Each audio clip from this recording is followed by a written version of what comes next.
All right, ladies and gentlemen, boys and girls, it's been a while. I'm well aware. It's been almost 2 months since I've posted an episode, and I know, I've been. You guys have reached out, a couple of you, a lot of times, and said what the hell is going on, and I had to take a step back. I had to step back for a second, be a kid for a little bit. Um, we'll focus on football for my last year of college and focus on school. But without further ado, Mike, welcome back to the podcast. What's up, brother? How we doing? We're doing great, man. And it's cool that while I've taken a step back, you have gotten into podcasting very heavily. Um, because it's a dope thing. I think everyone should try it. It's a really cool hobby to have, and it makes you grow, your mindset grow so fast and so easily. There's really nothing like it, Do you agree? I do agree, man. I've actually noticed podcasting is a weird concept for me, at least. I don't think I'm the same person when I podcast than when I'm out and about. Like Nope, I'm a you're different not. person. Yeah. Um, really feel like I have to express myself thoroughly on a podcast. Um, like me, honestly, I'm a man of few words, man. Like I'm straight to the point. But in a podcast, you can't do that. You can't do that. You have to try to describe your way of thinking as best as possible to someone you might have just met. Yeah. As a podcaster, like most of us, especially us, beginner. Well, I'm a beginner. We're inviting guests that we haven't ever met in our life. So it's just kind of like it's really talking to a stranger, and you have to be aware of that. You have to be aware of that. They don't know who you are. So you're kind of in a way meeting each other and conversing at the same time. It's a it's cool, bro. I've done, I don't know, this is 75, but I've done probably 50, maybe 60 episodes with people that I've never talked to before. And dude, it's a weird experience. And as you keep doing and as you see the mindset, you turn on podcasting mode, like you're saying, you get in this mode of speaking that you don't usually do. And it's like you come out on the back end, whether it be an hour to 3 hours to 4 hours, however long you're talking to this person, but you feel more connected with that person, even than people that you've known your whole life. It's a weird form because it's really engaged conversation. We don't really sit down with someone and talk to them the way you do on a podcast ever, you know? And there are some skills that I've learned that I bring into my day-to-day lives with podcasting.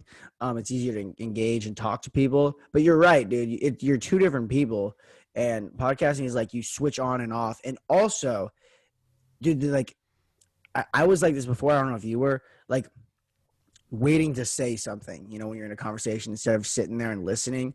Doing the podcast, you really have to sit there and listen to someone because you want to engage the audience as well as that person. And you really sit there and listen, you realize that everybody has fascinating stories to tell. You know what I mean? hmm Yeah, man, I could see that. When I'm conversing in person, I've noticed that I interrupt people sometimes because I want to talk.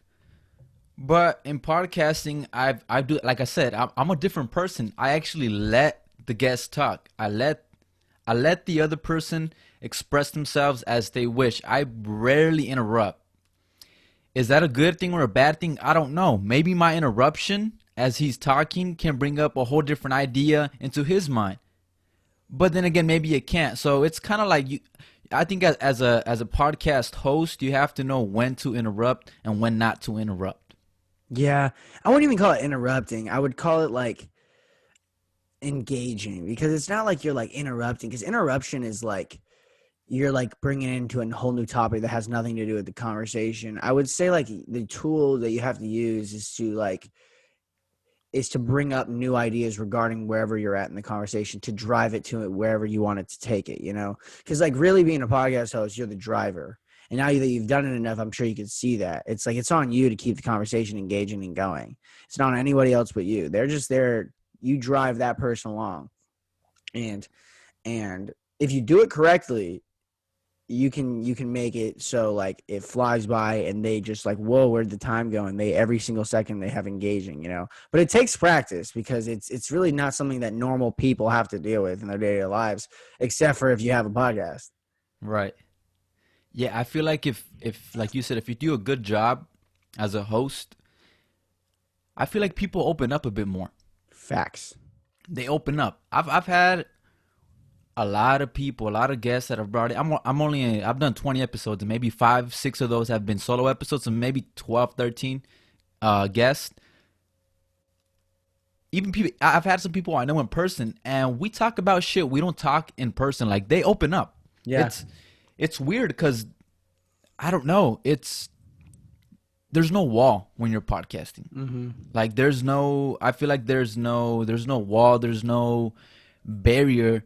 I feel like you can really open up and express yourself as you wish. It's a weird thing because I feel like you don't have the social pressure of, oh, maybe I shouldn't say this shit because people might not like what I talk about, or this is a controversial topic. I feel like people see podcasting as a I'll call it a sacred place where what they talk about stays in the podcast. Really, it doesn't, right? We upload it into social media, but I feel like that's the mentality. A lot of the guests, that's my mentality, at least, of a lot of people. What we talk about here on the podcast stays in the podcast. Something like, what happens in Vegas stays in Vegas, kind of type of shit. Yeah. Yeah, it's weird because like especially when you're the early days of doing it, you're really open about what you're talking about. Like, and I get what you're saying. And like that doesn't go away. But as you grow more and you start to receive mail and things from people, like ideas from people, you realize that like there's people out there listening to you. You know what I mean? And now that you have to be careful about what you say, but there's like you're not just talking with one person, you're speaking with the world, kind of an idea, And that's a weird thing to balance because like not only are you talking with this one person and you're saying it's like the sacred place where these ideas are allowed to flow and you're allowed to think about things hard things, but it's also like everybody else is thinking it with you or listen, like engaging with you. And as you start to grow more and more, and as you keep doing it, you'll realize that like it's as much about everybody else growing where you're going as much as it is about you, And like I would even argue that it's more about the audience than it is about you. Your own personal growth and journey is like awesome. That's like a great side benefit. But I feel like what podcasting has taught me is it's about other people more than it is about you. Like I'm learning and it's teaching me things, but it's also a way for these hard discussions to be heard. You know what I mean? Yeah. I know you have a bigger audience to me, so yeah, if I were to have a bigger audience, I think I'd resonate a bit more with what you're saying. Yeah. It's not just you, because okay, if I'm talking to someone in person, I know that a few selected people around me are hearing what I'm saying, so it allows me to be a bit more freely in what I'm gonna say, right? Mm-hmm. But having a bigger audience, that's like having, let's say you have an audience of random number, 1,000 people, right? And podcasting is like conversing with somebody else and having those 1,000 people around you. So those are 1,000 people are hearing your conversation. So it's different. It's not like you're at Walmart talking with somebody and maybe somebody overhears what you're talking. Maybe 2 or 3 people overhear about the conversation. You're like, oh, whatever, fuck it. But I do understand that, yeah, it is a bigger circle you're talking to. And yes, you have to be cautious because at the end of the day, it's the audience who makes the podcast, man. If I'm podcasting and nobody's listening, then the podcast is going nowhere. It's just like if I were journaling, if I was having my own diary. You know what I'm saying? Yeah, and it's a weird realization because even 10 people, bro, let's say like you have an audience of 10. Let's say you have an audience of like, 10 to 100, right? There's 10 to 100 people listening. Even that, like, it's weird because when you're doing it, you really do. You're not feeling like there's people with you. You're feeling like it's you and another person or you and yourself. But it's like once you start realizing that there's people like who are influenced by you, no matter like just like subconsciously when they're listening to you when they're driving or there's people like who are actually listening to what you say and actually believe what you're saying, it changes your mindset about how you should act in the world. Because, it's really easy to be negative about your circumstances in life, but when you realize that the influence that you have on other people, you want to be more positive out in the world, and you want to spread love, and you want to spread truth, because what you don't want is to make, like, let's say it's a kind of like a yoga philosophy idea. You don't want to steal somebody's happiness or somebody's joy away from them. And it's really easy to do that when you're like, if I came on here and I was like, oh, fuck this, fuck that, I hate all these people. And it would resonate with some people, because misery brings company. And they'd be like, yeah, patriot, they would be yelling, about problems in the world. But it would spread so fast. And I think one of the things that social media has shown everybody is, in the day of political polarization, is that what becomes popular and talked about is only the negative. We don't see the positive. It's only the negative. And so everybody's in this extreme state of stress without really seeing that most people just want to be happy and want other people to be happy, Mm-hmm. I like what you said there about polarization. Like, as I'm podcasting, as I'm, learning from this whole new idea, this whole new project, I don't know if sometimes I do. I don't know if I want to polarize people. It's weird. It's a bigger responsibility when you're podcasting, man, because it's, in a way, it makes you to somebody different. It really shapes you into a different person.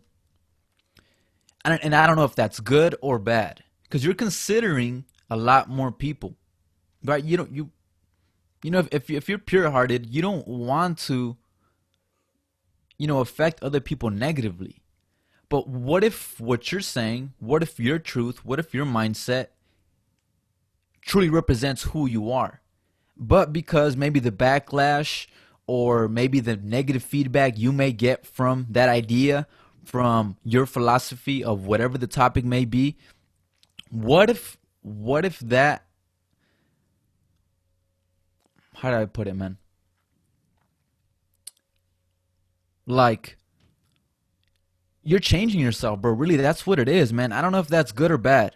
I don't know, man. I don't know how I feel about that. I have to. It's something.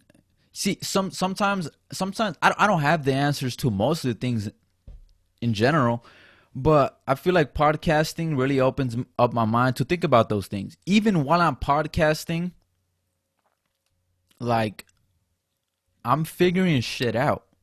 I'm not.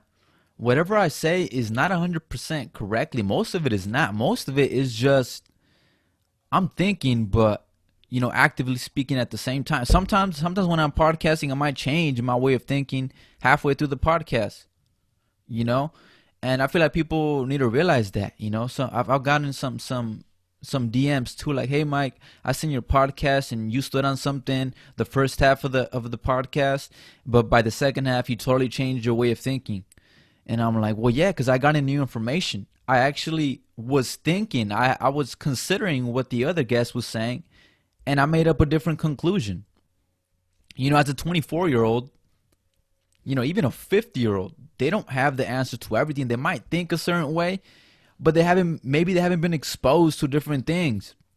And I feel like we're in a society where changing your mind is wrong or incorrect, but I'm coming to the realization that changing your mind could be beneficial to you in your life. Sometimes the way you think maybe is not the best way of thinking for your life or the way you want to live. Maybe a change in the way you think can benefit you positively.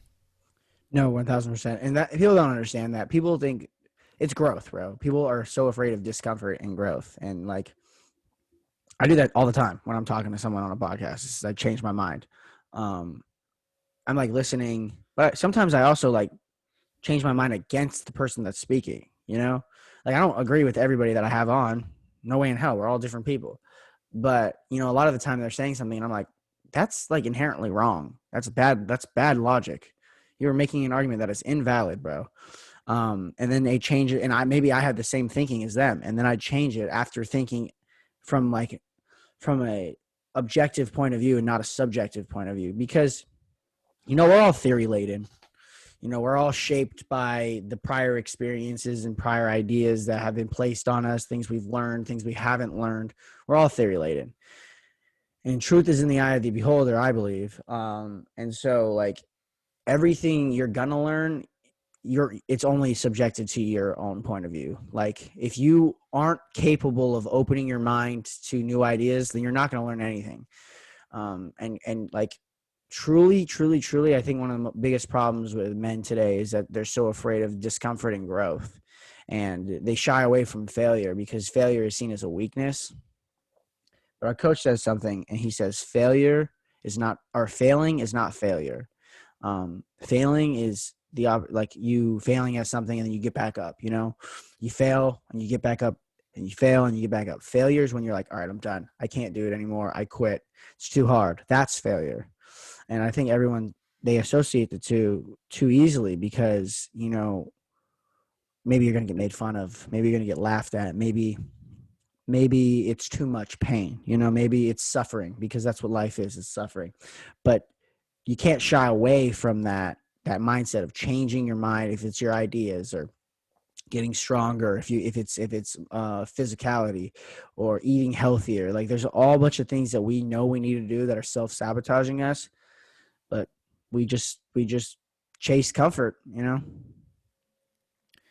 What if you keep failing over and over and over again, and you decide to stop what you're doing, right? You have, I don't know, you want to be a doctor, and maybe you're not doing so good in school.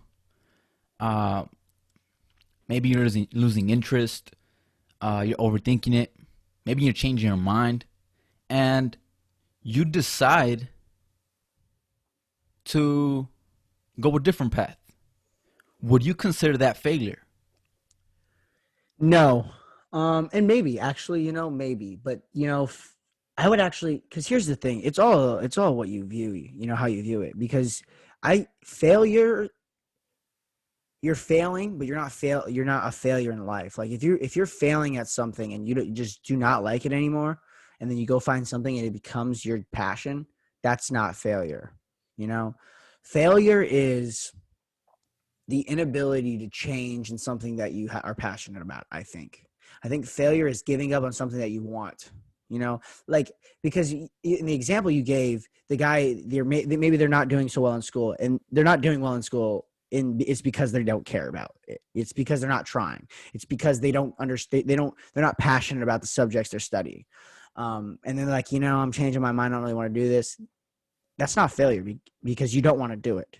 If you are consistently failing at something you love, you got to check around your surroundings. You got to, maybe you're not as smart as you thought you were, and that's okay. Maybe you're not trying as hard as you are, like as you should be. Maybe your parents want you to do it, and so subconsciously you're like, fuck you, I'm going to put you in debt.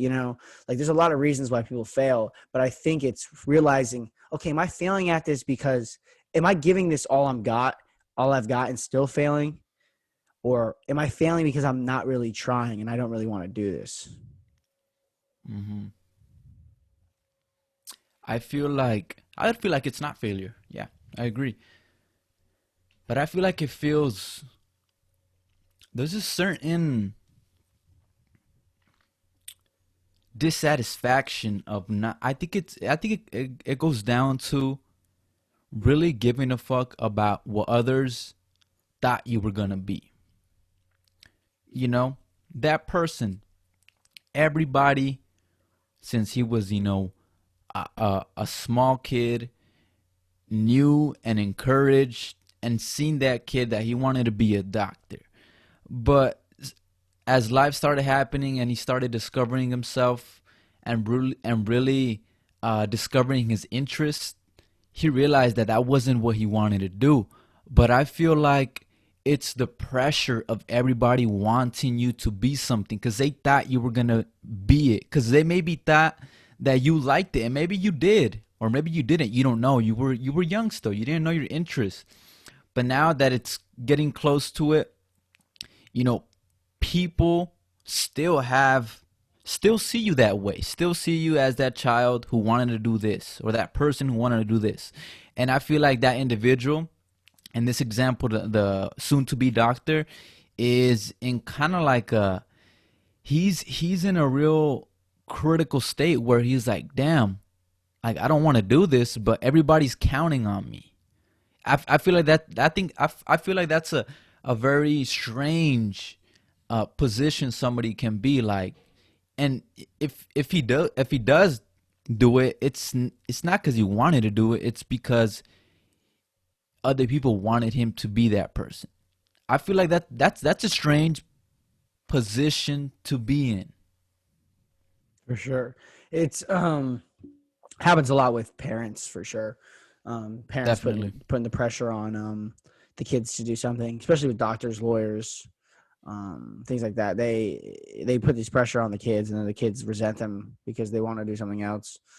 Yeah, it's weird. You know, things like that. Professions that take supreme levels of education are weird because they kind of take the creativity away from the child. Like you get indoctrinated in education at 4 or 5 in the United States, sometimes earlier for preschool. And then if you're going to be one of those, you don't get out until you're 28-ish, 26 to 28. And by that point, like you have already been indoctrinated so long that it's hard to get that creativity and critical thinking back. Critical thinking as in subjective critical thinking, not the way they teach you how to like think about already true things, like unless you take like a philosophy course or logic course, they don't really teach you how to think about thinking. But it's like, if you let kids be creative within those 5 to at least 18 years, like really creative, not just sports, because that's an outlet for sure, and not just music and drawing, because those are outlets too. But I mean like really creative, like creative about thoughts, creative about the world, things that they can envision. How different and how more advanced would the United States be, or the world? We forget that creativity is not just art forms, or is not just sports. It comes in all shapes and sizes. It comes in thoughts. It comes in actions. It comes in words. It comes in language. Like kids make up games. They make up words. Kids make up everything. And if we let kids learn like that, it might be different, and we'd have less resentment, and we'd have less people going into jobs, 9-to-5 jobs that they hate, desk jobs. And it's weird. Our education system I think it's flawed in many ways. And Definitely. I think that, we need to let people be free before we make them sit down. Because like I'm taking a social justice class, and there's like some tools that people are using for like behavioral problems, because behavioral problems come a lot of the time when kids are like not like they can't sit still, like they're just kids, and so like they're using tools as like restorative justice, and they're using tools like stand-up desks to help people like get out of that their fidgetness. I don't know. I think in those examples they were never able to be creative, and so now that they're reaching there where they need to be an adult and need to make decisions, they're resenting their parents for taking away their childhood and resenting the system for taking away their creativity. Bro, the education system is not going to show you how to be creative. It's not going to show you how to critically think. I feel like I'm not a parent yet, but I feel like as parents, that's our obligation, right? That's my obligation. When I become a parent, that's gonna be my obligation to experiment with my child. Okay, what does my child like? What do I see my child doing in his free time? What is my child good at? What does my child ask questions of? What does my child want to know? Can my child paint? Is my child attracted to music? Is my child attracted to physical activity? Is he attracted to a certain sport? I feel like as a parent, one has to observe their children because the school system is not going to do that for you. The school system is setting you up to be a worker. And is being a worker bad? It's different for everybody. I'm not saying being a worker is bad, but I want my children in the future to do what they want to do what they love to do. And I feel like my job is going to be to provide them emotional and financial support as well to, become the best version of themselves as what they want to do. I feel like that's going to be my obligation as a parent. And yes, it's a big, big, big duty, man. There's no handbook to how to be a parent.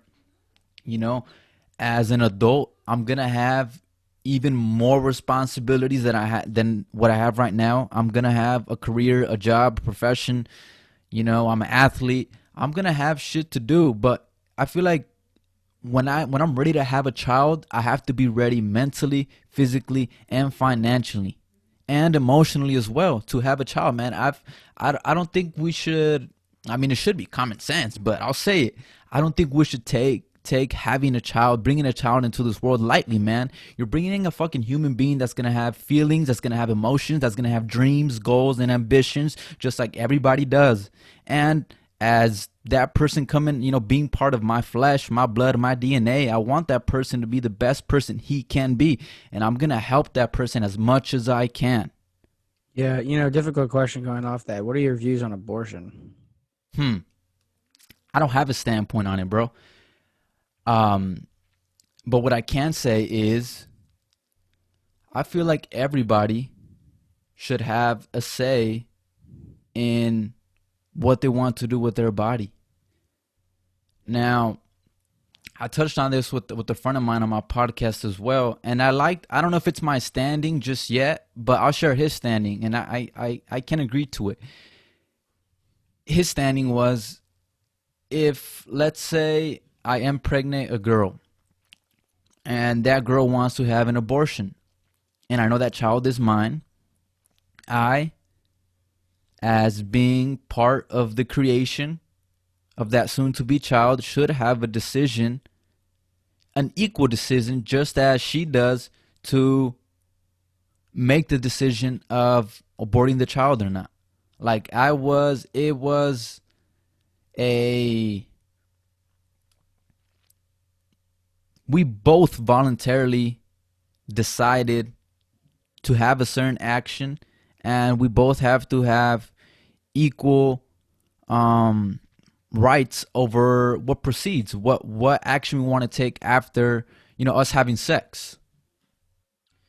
Yeah, I struggle with this question. I think the Definitely. man should definitely have a say, the father. But what I struggle with the most is I'm a Christian, and I believe in a God's plan. But the hardest part about it is like if I got my girlfriend pregnant right now, I'm not ready to be a father, and I would probably suggest, or we would probably come to the conclusion that it's not the right time. But the thing that I struggle with is Do when, you think it would change though? Like, I feel like shit like that changes when it yeah, actually happens, bro. Like, yeah, you know what I'm saying? Like, yeah, I'm not saying that you would or you wouldn't, but like, it's different, bro. Like once, yeah. it's definitely different because I it's struggle. happening. Yeah. No, yeah, that's what I'm saying. I think I struggle with the most is like when do we cut off, when is it not life? Because like if you say like when heartbeat before, like if it doesn't have a heartbeat, then anybody who has a or needed a heart valve or a heartbeat someone to keep their heartbeat going, then we should just kill them too. Like and no one would be okay with that. Or if it's brain activity, then anyone in a coma or anyone who's brain dead, we should kill them too. And I don't think anyone would be in favor of that. And so it's like when you start making limits on when it's not a person in the womb, you can do that with living people too. And so it's like nobody would want to do that for an adult, or nobody would say they want to, but it's all right when it's an unborn child. Like I don't. I feel like once something is conceived, it's technically a living organism, but does do they have is it like there's no choice, like it's the person choice. But it's like think about this, like no animal in the animal kingdom if it gets impregnated, can decide to kill the unborn. I was gonna bring that up, And so it's like, dude. And there's so why can many we? contraceptions nowadays, man. Yeah. Like I feel like, again, I'm speaking out of not being in the situation, right? I'm speaking. Yeah. We're both speaking of not being in that situation, but I feel like we have to take responsibility of our actions, bro. Yeah. You know what I'm saying? I do. I do. It's Like, no, keep going. yeah, we have to take responsibility of our actions. And yeah, man, sometimes life doesn't go the way you plan it to go, you know? And yeah, like bringing a Yeah. child into this world, it's not something light. So, yeah, dude, I don't know, man. I'm real firm in what I think and in my word, and I think I'm a man of character, man. Like, I don't know. I feel like I'd be doing wrong if I were, the girl, my girlfriend, whatever, were not to conceive that child. I'm not ready. Fuck it. I'll get ready. It's not the right time. Whatever. Life isn't fair. But it's It's it's tricky. difficult, bro. It's It is. difficult for sure. It's It's difficult. difficult. Yeah. It's difficult, man. And you know, um, it's better to prevent than to, I feel like we should focus on that, like as a society, on the preventing of getting to that point. Just like everything in life, the being cautious, the being aware, the, you know, um, being informed of the communication aspect with your partner, um, all that shit, man, all that shit. I feel like we should start there. I feel like we should start there, and if it gets to that point where we have to take a decision, then we both knew that we did everything right. We got as informed as we should have, and life just happened. We'll take a decision from there.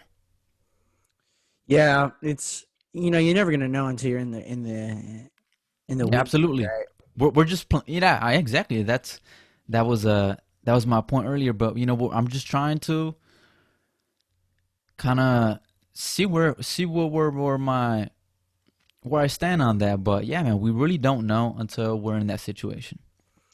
It's also another argument you can make is like what is consciousness? No one can answer that. And what is there a soul behind? Like we all know that people can think and make decisions, but like why do we say that other things can't, Like we act as though we're the only sentient beings that exist in our like realm of just like a realm of existence, I guess. But like who says that the universe isn't conscious, or who says that there's specific I accumulation? think it is. Yeah, and like and so like who's to say that our decisions are our own decisions? Like who's to say that like you're not supposed to have a child at that moment?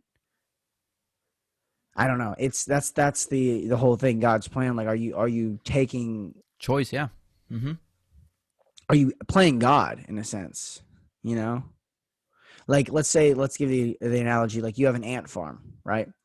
You have an ant farm, and you change the sand and things like that, and you basically are their God, right?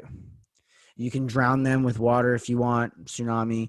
You can feed them if you want. You can do whatever you want, right?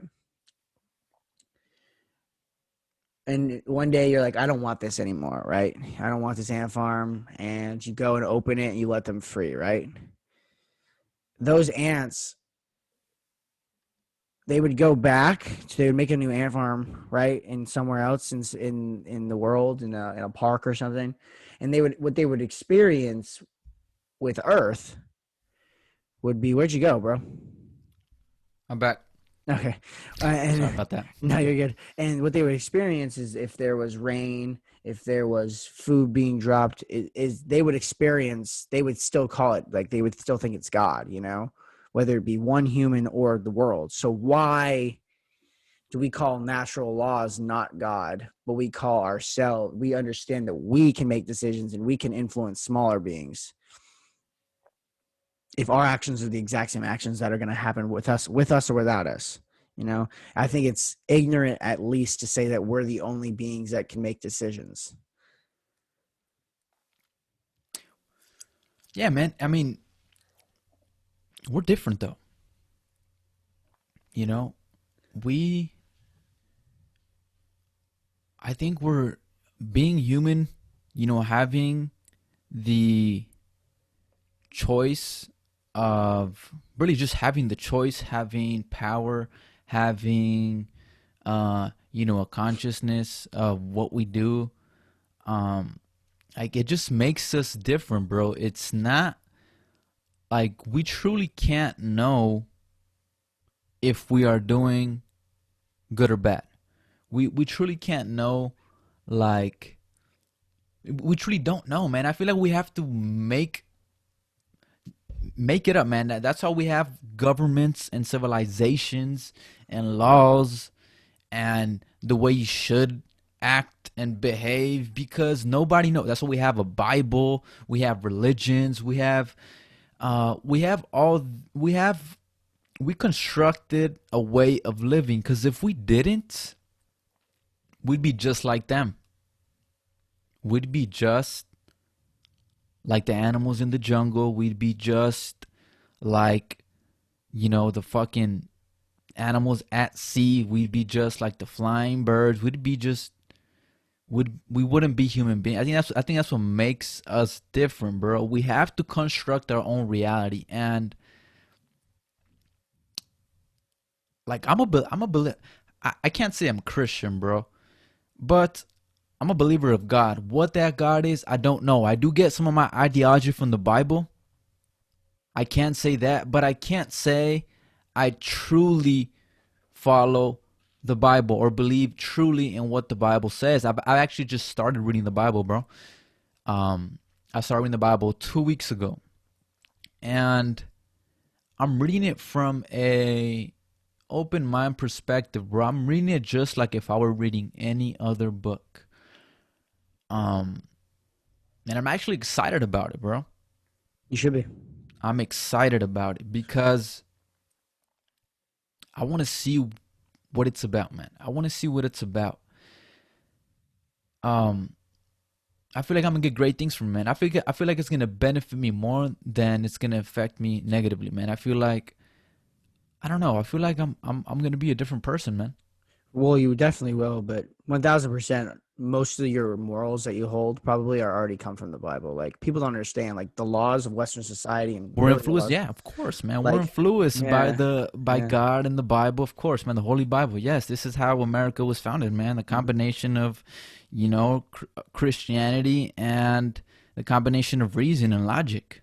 yeah, and like we instill the three things that you can't take away are life, liberty, and the pursuit of happiness, and those come from the nature of the laws that God has provided us, and so you can't take away someone's life, liberty, or property being anything they hold, including their physical body. We can't take those away because of the fact that God instilled them upon every man, and so it's like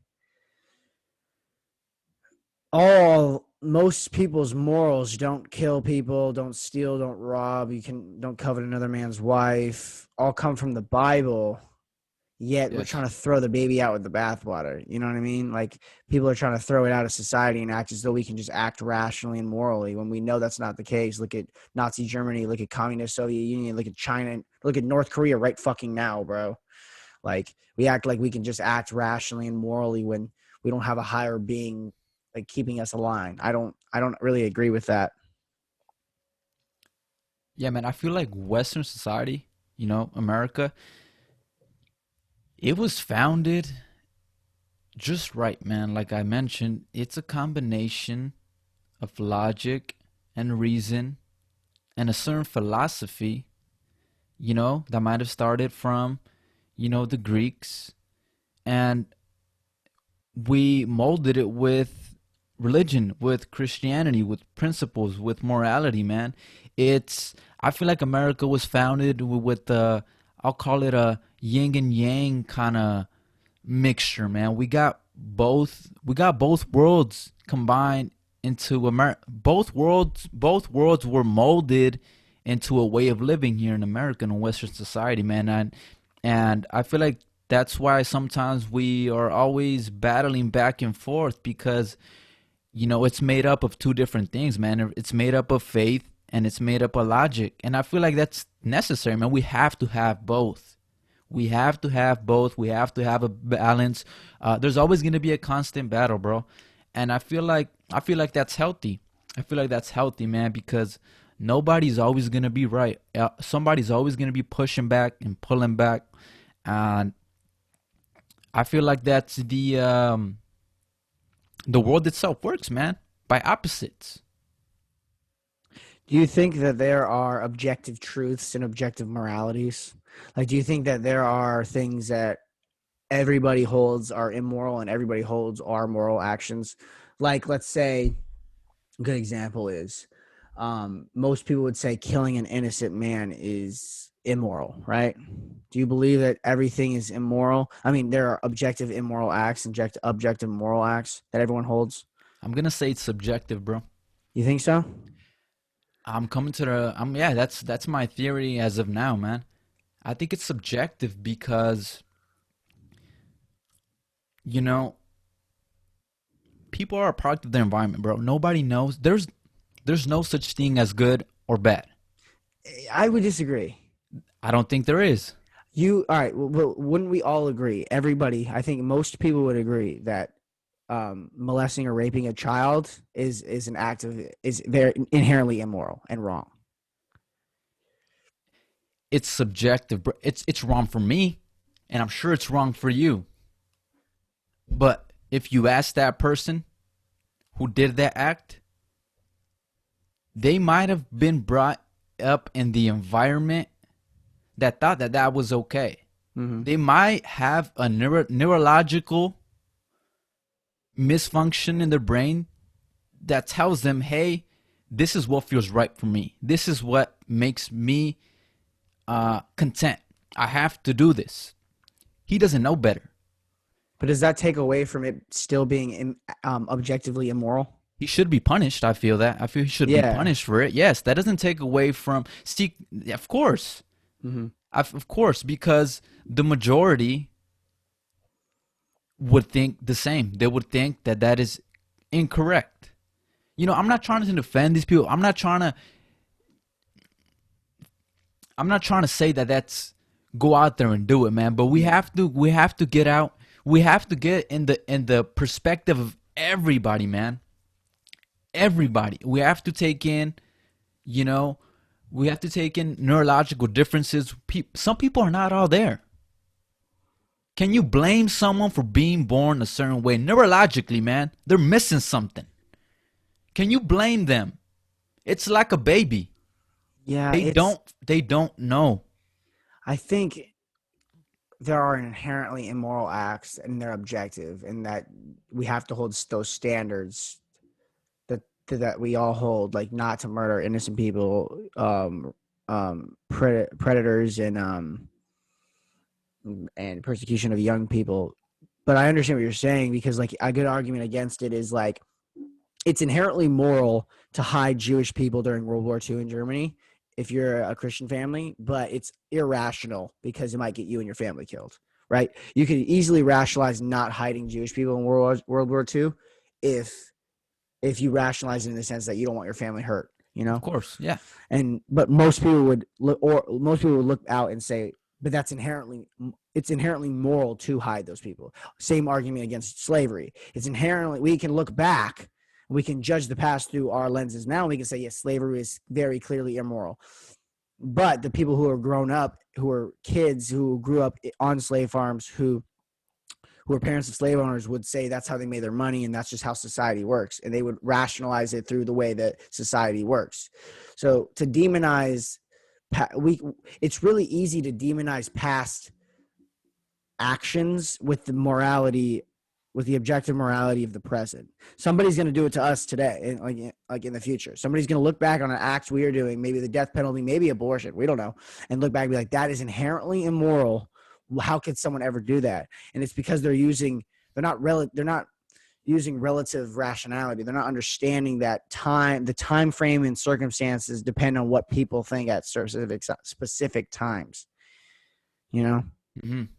Yeah, I agree, man. I agree.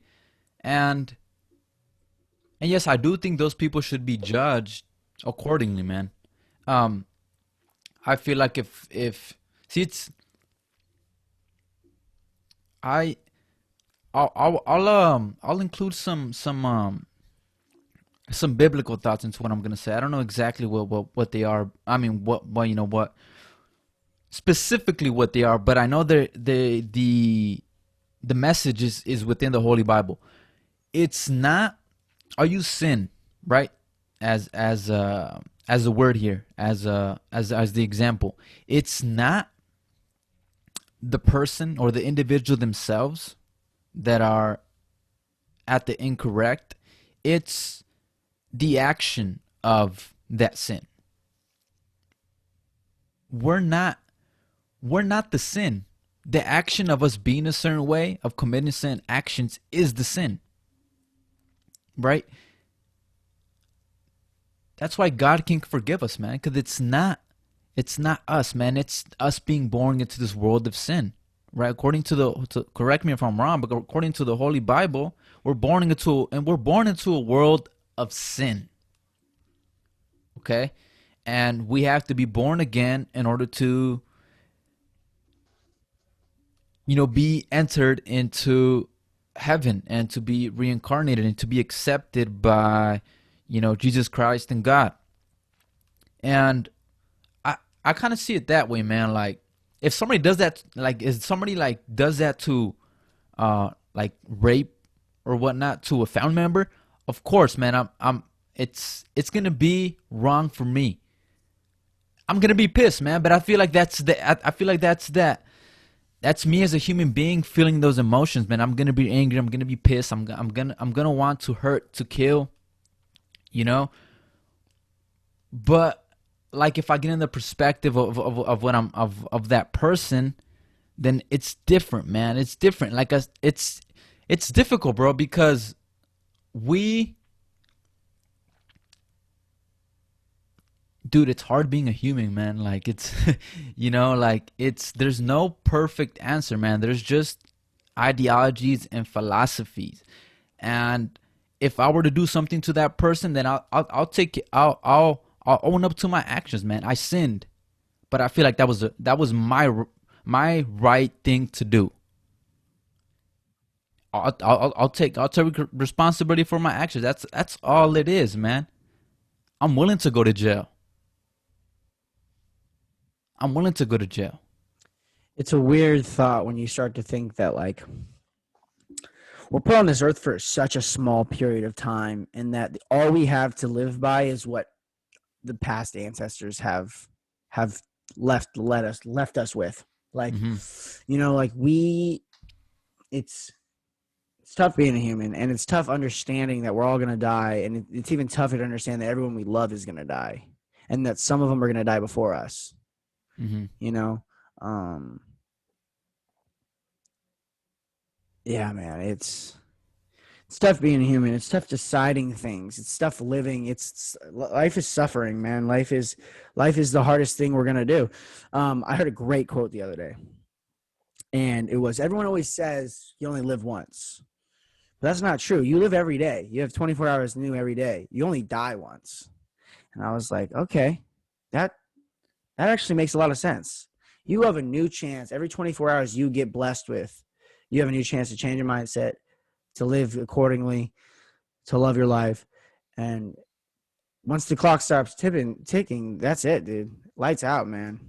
It's maybe you'll go somewhere else. Maybe you'll be reincarnated, like you said. Like, I believe in God, and I believe that I have a place and a plan and somewhere to go. But you only know you're gonna live when you're living, and you only know that you only get a specific amount of time on this earth.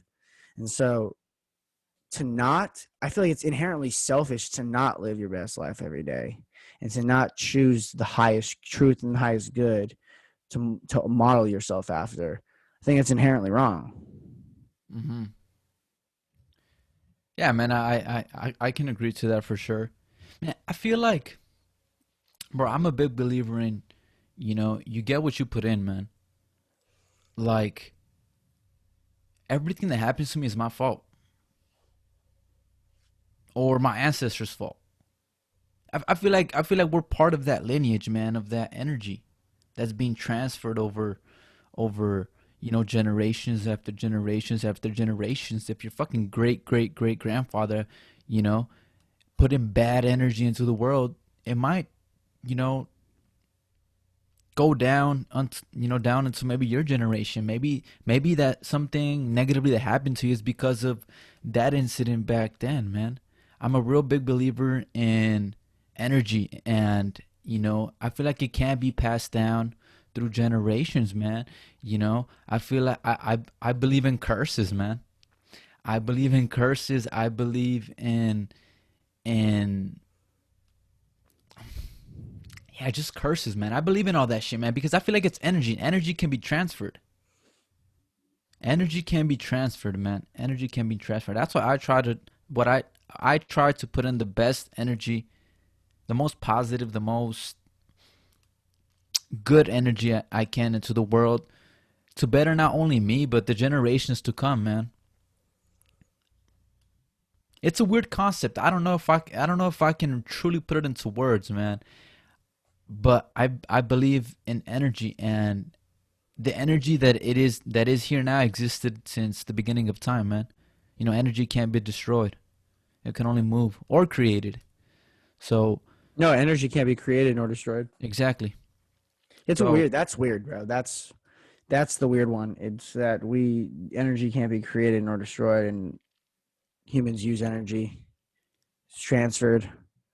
Yeah, that's so weird, dude. And like, one of my good friends, he's the field goal kicker on my team. He is a very scientific thought dude, and we were arguing about this yesterday. And he was basically just saying all humans are is just a circuit of wiring that fires, and that's all consciousness is. And I was like, that's crazy that you think that. You know what I mean? Like it's like I feel like it's more crazy to think that than it is to think that there's a creator out there. We have a purpose. You know what I mean? Because like how complex the human body is, and then the human mind. Like mhm. it's I feel like it's crazy to think that we're just these circuits that work, you know? Mhm. I feel like that's what keeps life going, man. Those opposites, you Facts. know? It's those opposites, man. If those opposites didn't exist, I don't think life would be possible. I really true don't know. Truly don't know if life would be possible. One of my guests in my podcast, he mentioned, life is 50%. Well, subjectively, right? 50% good energy, or let's call it positive energy, and 50% negative energy. And it's always that constant battle, man. It's always that constant battle. It's always that constant battle. And if I'm not spreading that negative energy, somebody else is. And if somebody sends it your way and you receive it, you kind of have to know what to do with it. Do you keep it? Do you let it out? How do you get rid of it? Am I gonna lash at someone and insult someone? Or am I gonna go out and maybe go for a run and let that energy out, or maybe go hit the fucking heavy bag and let that negative energy out? Like, how are you dealing with the energy? Because we all receive negative energy, but I feel like it's how do we release it? Because it's there, it's part of life, man. And how do you obtain positive energy, man? Like, what do you do with positive energy? I feel like the creation of stuff is a lot of positive energy and negative energy too as well, man. If you're seeing negative energy and you're pissed as fuck, and then you're like, oh shit, I'm gonna go fucking create my next fucking 10 podcast episodes. You use that fucking negative energy into something of good, and then it becomes something positive eventually. It's that transfer of energy. I feel like we have to understand the transferring energy and really be smart about how we transfer that energy, who we transfer it to, and on what things we transfer it to as well. And also what energy we let, because you know what you feed in the garden will grow in the garden, good or bad. I was talking to my girlfriend last night, and I was saying we're all three people. We're really three people. Three people that we can change. So the first one is who you think you are, your conscious mind, the person that you consistently wake up as, the person that you consistently think as. The second is your outer body, the person that you display to people. And then the third one is your subconscious mind and the things that you let the person that you talk to. Everyone talks to that person. Your conscious mind talks to your subconscious mind. So you have your conscious mind, your subconscious mind, and your outer person. And we're all those three people, and those three people are always in constant battle with each other. And there's only really one you can control. You can control what you let, how your conscious mind reacts to your negative subconscious and your positive subconscious, and you can react. Your conscious mind can dictate how you portray your outside personality too. You know, and what you feed in the garden grows in the garden, or what you water in the garden grows in the garden. And it's really true. It's like we let ourselves, especially our subconscious mind, talk so much shit to ourselves, and we just listen to it and we just feel it, and our conscious mind just takes it, and we don't tell ourselves that we're deserving of things. We don't tell ourselves we're beautiful of things, you know. And then we feed that out into the world. We whatever we feel in here, we push the energy out into the world. And I think a lot of people need to realize that we need to take the energy that's in here, either agree with it or be like fuck you, and then push the positive energy out into the world. Hmm. I feel like everybody has different masks, bro. I don't know if there's a true self. I feel like we adjust depending on the situation, man. Like me talking to you right now, it's the true me, but in this situation. And I think it's subconsciously, man. Like you're talking to Mike right now, but you're talking to the mic that's on a podcast with you and just talking about shit. Like that's the mic you're talking. It's true to me, to you as well. But am I that same person to somebody else in a different situation? I feel like we subconsciously put on masks every single time. And I feel like the combination or the just the mask altogether is who you are. It makes your identity. That's who you are. Just a combination of masks with different situations with different people. That's you. I agree, man. Well, man, I gotta get going. This was a great conversation for me to get back onto my podcast, man. Is there anything you want to talk about before we end and wrap this up? No, man, I just want to thank you for the invitation, and it was fun. Third time on here, man, and yeah, man, it was well enjoyed. I loved it, man. Yeah, we'll just say people to maybe take a look at my podcast, the Get Your Mind Right podcast on your favorite streaming platform, and I got some cool content out there, just like you do as well. I got some cool content. Go check me out. That's it, man. Thank you for the Yeah, invitation. yeah, bro. Anytime, we'll definitely do it again, probably before the end of the year. I'm glad we could get this down because I've been missing it. I've been missing the energy I get from it. Um, so yeah, I'll let you know when it's out, man. Everybody, thank you for tuning in. I'm gonna try to get more episodes out to you guys here in the next couple of months while football's still going on, while seniors are going on. But it's gonna be a little difficult, so bear with me. But as always, ladies and gentlemen, stay demanding. Mike, thank you as always. Thank you, bro. Yeah, man.